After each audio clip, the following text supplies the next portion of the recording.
Namaku Marieta. Ibuku adalah seseorang yang belum lama ini menjadi seorang janda. Aku belajar berdoa dan mengenal iman percaya dari nenekku. Pada waktu itu, negara kami menganut faham sosial Marxis, sehingga warga negara yang menganut agama dianggap sebagai warga kelas 2. Setelah lulus SLTA, saya tidak mendapatkan dukungan untuk melanjutkan ke universitas, baik dari pemerintah maupun dari lembaga-lembaga yang ada. Akhirnya aku pergi ke luar negeri untuk bekerja. Aku bekerja di negara Swiss. Tetapi aku merasakan betul bagaimana seorang tenaga asing dipandang sebelah mata oleh negara itu. Setelah pensiun, aku dan suamiku kembali ke Slovenia. Kami diterima baik oleh komunitas kami maupun oleh lembaga gereja. Dengan sukacita, aku melakukan tugas sebagai seorang relawan di lembaga-lembaga sosial maupun di gereja kami. Dan aku juga aktif ikut ambil bagian dalam perayaan Hari Doa Sedunia. Kami, orang-orang Slovenia, telah merasakan apa artinya menjadi pengungsi dan buruh migran. Pada akhir Perang Dunia Kedua, banyak orang dari negara kami yang harus pergi ke luar negeri, baik karena menjadi oposan terhadap komunisme maupun karena harus bekerja untuk mencukupi kehidupan keluarga.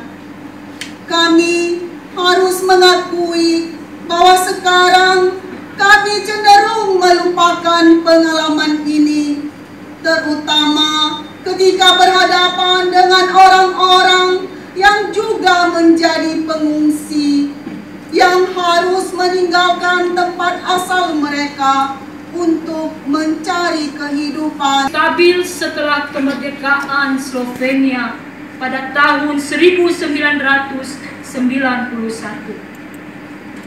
Namaku Moska. Aku berumur 34 tahun. Aku sangat bersyukur karena aku bisa kuliah di Slovenia.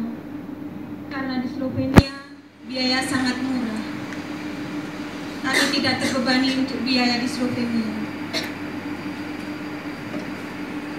Pada waktu umurku 21 tahun, aku telah jatuh cinta. Namun, aku telah hamil dan pacarku telah meninggalkan aku. Begitu sulit sebagai seorang perempuan untuk melanjutkan kuliah. Sedih. Namun karena dukungan dari keluargaku, aku bisa melanjutkan kuliah.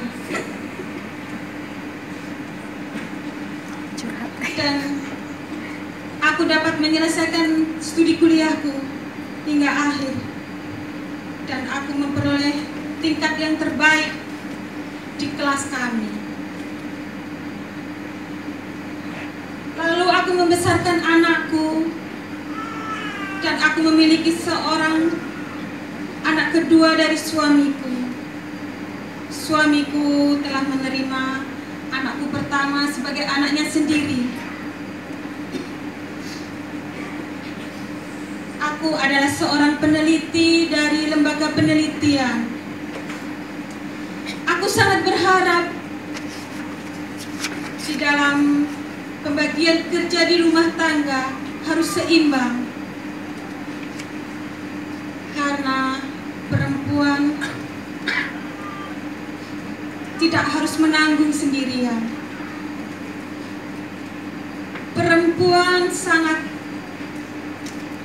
terbatas dengan kemampuannya. Hingga saat ini perempuan harus menanggung beban ganda. 80 tahun aku tinggal bersama keluarga anak laki-lakiku.